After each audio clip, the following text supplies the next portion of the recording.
May kanya-kanyang paniniwala ang mga tao sa mundong ito patungkol sa Diyos, at may iba't iba ring Diyos na kinikilala ang bawat tao.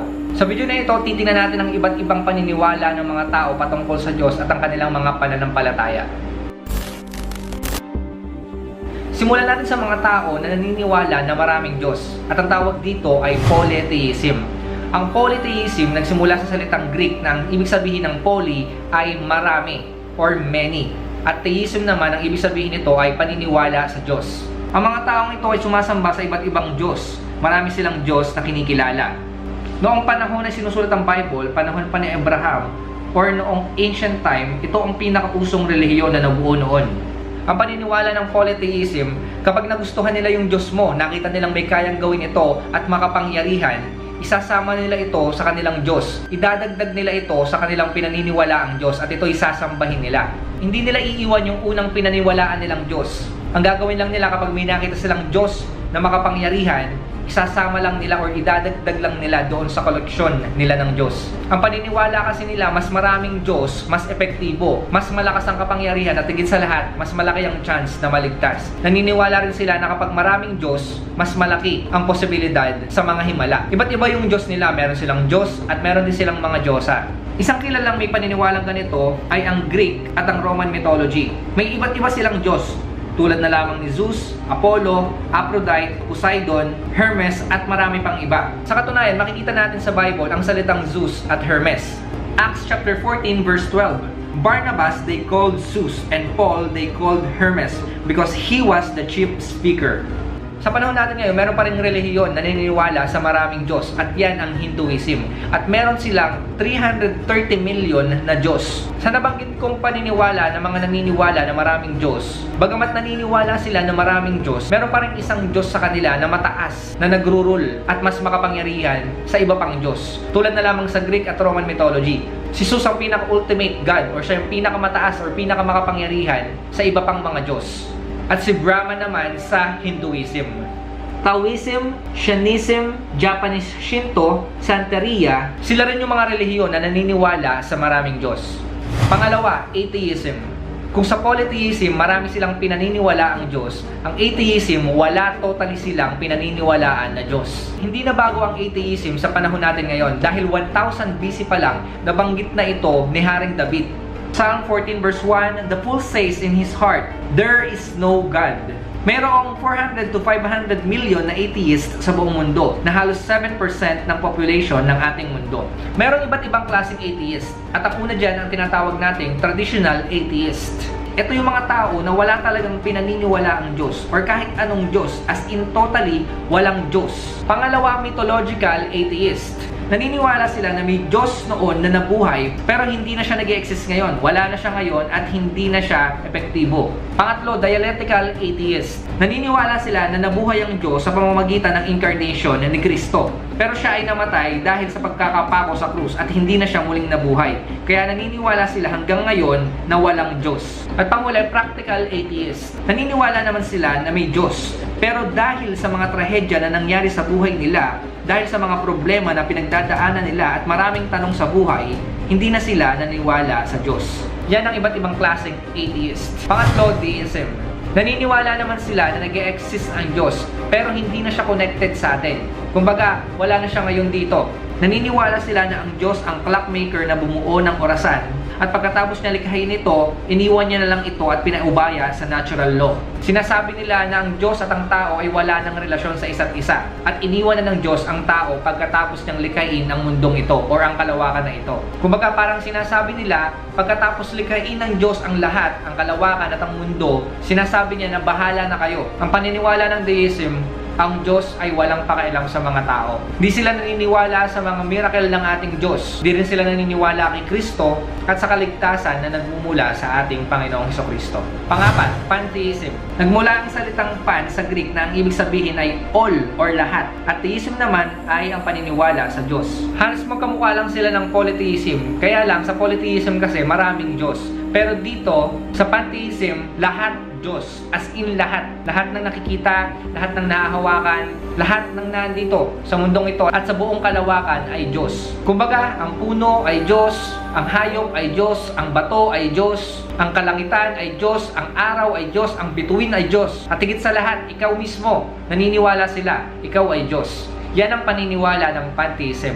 Panglima, idolaters. Pag sinabing idolaters, sila yung mga sumasamba sa Diyos-Diyosan or sumasamba sa mga rebulto. Madalas, sila yung mga tao na gumagawa ng Diyos sa pamamagitan ng kanilang kamay. Pwede silang gumawa sa pamamagitan ng kahoy, ng bato, o ng metal.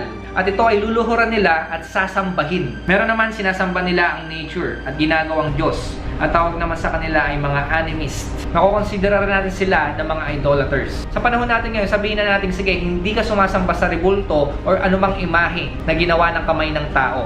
Pero kapag meron ka pang bagay na inuna kesa sa Diyos mo or tao na inuna kesa sa Diyos mo, pwede rin pumasok yung idolatry. Dahil sa panahon natin ngayon, hindi mo lang napapansin, meron ka ng mas inuuna pa kesa sa Diyos. Pwedeng yan ay pera, pwede yan yung pagtatrabaho mo, pwede yan ay pag-aaral mo, pwede rin yan yung minamahal mo, o kaya man yung mga tao na iniidolo mo, at kung ano-ano pa. Pang-anim at panghuli, monotheism. Pag sinabing monotheism, nagsimula ang salitang mono sa Greek na ang ibig sabihin ay single or isa lang, at theism ay paniniwala sa Diyos. Ang monotheism, ang ibig sabihin niyan, naniniwala sila na iisa lang ang Diyos at wala nang iba pang Diyos. So kabaligtaran ito ng polytheism. Ang polytheism, naniniwala sila na napagkarami-raming Diyos. Pero dito sa monotheism, naniniwala sila na isa lang ang Diyos at wala nang ibang Diyos. Ang Kristyanismo, Islam at Judaismo ay ilan lamang sa may pinakamalaking paniniwala patungkol sa iisang Diyos. Ngayon, tayong mga Kristiyano, ano yung pinaniniwalaan natin patungkol sa Diyos? Simple lang, naniniwala tayo na iisa lang ang ating Diyos at wala nang ibang Diyos. Deuteronomy 6 verse 4, Hear, O Israel, the Lord our God, the Lord is one. At yan ang Diyos ni Abraham, ni Isaac, at ni Jacob. Yung Diyos nila, siya rin ang Diyos natin. At nag-iisa lamang po ang Diyos natin. Wala na pong ibang Diyos tayo na kinikilala. Siya yung lumikha ng langit at lupa, siya yung lumikha sa iyo, siya yung lumikha sa lahat ng mga nakapaligid sa atin. Siya yung Diyos na makapangyarihan. Siya yung Diyos noon, ngayon at magpakailanman na hindi nagbabago. Yan ang Diyos natin, si Yahweh. Ngayon, kung iisa lang ang Diyos, bakit sinasabi natin na si Jesus at ang banal na Espiritu ay Diyos? Diyan na po papasok ang tinatawag nating Trinity. Yes, naniniwala po tayo na iisa lamang po ang Diyos, pero binubuo po ito ng tatlong persona. Ito ang Diyos Ama, Diyos Anak at ang Diyos Espiritu Santo. Sa totoo lamang po, malawak at napakabigat kung tatalakayin natin ang patungkol sa Trinity. Hindi ko na po masyadong tatalakayin ngayon ang patungkol sa Trinity, pero ipapakita ko lang po sa inyo yung konsepto para mas maintindihan nyo. Dahil sinasabi ko nga po, napakahirap po nitong intindihin at napakahirap abutin. At isa po ito sa pinagtatalunan or pinagdedebatihan ng maraming mga doktrina. Ngayon po, para bigyan ko lang po kayo ng konting kaalaman patungkol dito sa Trinity, sa Bible po kasi ang mga Hebrew noong panahon po, noong Old Testament, ang tawag nila sa Diyos ay Elohim. At ang Elohim po ay plural. Pag sinabing plural, ito po ay hindi lang isa. Pwede pong itong dalawa or mas higit pa. So ang Elohim po or God na tinatawag nila noon ay hindi po singular or hindi lang isa. Ito po ay plural. Genesis chapter 1 verse 26. Then God said, Let us make mankind in our image, in our likeness. Ano napansin nyo mga kapatid doon sa binasa natin? Ang sabi doon, Then God said, God, let us. Ibig sabihin, us, hindi lang po isa yung naandun or involved doon sa creation na yon.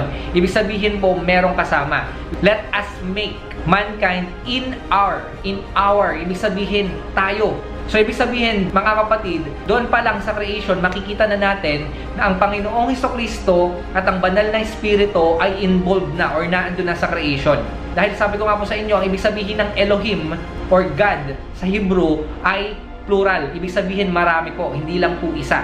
Pero mga kapatid, huwag kayong malito. Hindi tayo polytheism. Hindi tayo naniniwala na merong tatlong Diyos. Hindi po ganyan yung konsepto ng Trinity. Hindi po tatlo yung Diyos natin. Ulitin ko po, isa lang po ang Diyos natin, pero binubuo po ito ng tatlong persona. Basta ilagay lang po natin sa ating mga kaisipan na ang Ama ay Diyos, ang Panginoong Jesus ay Diyos, at ang Banal na Espiritu ay Diyos. Pero ang Ama, hindi siya yung anak, at vice versa. At ang anak, hindi rin siya yung Banal na Espiritu, at vice versa din. At yung Banal na Espiritu, hindi rin siya yung Ama. at vice versa. Magkakaibang persona pero iisang Diyos. Sa tatlong persona na ito walang mataas. Lahat po pantay-pantay dahil yung pagka-Diyos po nila, yung anyong pagka-Diyos nila, iisa lang po yun. Pero yun nga po, sa tatlong persona. Mali rin po yung kaisipan na halimbawa yung Ama, nagtransform lang po siya into Jesus or dun sa anak. At si Jesus, nagtatransform siya into Banal na Espiritu or sa Holy Spirit. So hindi po nagtatransform yung Diyos natin. Uulitin ko po, baka malito po kayo, hindi po tatlo yung Diyos natin. Pag ganyan po yung nangyari, magko-consider po tayong polytheism. Pero hindi po, isa lang po ang Diyos natin sa tatlong persona. Bagamat mahirap isipin, napakahirap intindihin yung patungkol dito po sa Trinity, pero lagi po nating tatandaan mga kapatid. Bagamat ngayon hindi natin naiintindihan dahil yung pangunawa ng Diyos napakalaki po niyan compare sa pangunawa natin. Yung pangunawa po natin napakalimitado lang po yan. Pero naniniwala po ako, balang araw yung kasagutan po sa ating mga tanong tulad nito, yung mga maaaring hindi nating masagot dahil tayo nasa mundo pa, masasagot din natin yan balang araw sa tulong ng ating Panginoong Kristo. So ngayon mga kapatid, nakita natin na merong iba't ibang klaseng paniniwala ang mga tao patungkol sa Diyos. May mga naniniwala na maraming Diyos. May mga naniniwala naman na walang Diyos. May mga naniniwala na lahat ay Diyos. At may naniniwala ng mga nilikha nila gamit ang kamay ay Diyos. At tayo ay naniniwala na iisa lamang ng ating Diyos. Dahil iisa lang ang ating Diyos, lagi po nating tatandaan na wag tayo sasamba sa maaaring mga Diyos-Diyosan or sa mga rebulto na gawa ng kamay ng tao. Malinaw na sinabi ng Panginoon, noon pa lang, ayaw niya na sumamba sa mga Diyos-Diyosan o sumamba sa mga rebulto. At higit sa lahat, ang sabi ng Panginoon, siya lang kilalanin natin na nag-iisang Diyos. At nawa nga mga kapatid, sa ating Panginoon lang tayo umasa, sa ating Diyos lang na nag-iisa tayo umasa. Siya lang yung pagkatiwalaan natin. Dahil noong una pa lang nakita na natin, ang Diyos natin makapangyarihan, ang Diyos natin buhay, at ang Diyos natin hindi siya nagbabago. Noon pa man, hanggang ngayon, at sa mga susunod na panahon, hindi po nagbabago ang ating Diyos. So yun mga kapatid, nawa nga po, lumawak yung ating kaalaman patungkol sa iba't ibang paniniwala ng mga tao patungkol sa Diyos. Lagi nating ilagay sa isip natin na iisa lang at nag-iisa lamang po ang ating Diyos. Salamat po muli sa inyong panonood. Magkita-kita po tayo sa susunod na video. Pagpalain po kayo ng Panginoon at mag-iingat po kayo palagi.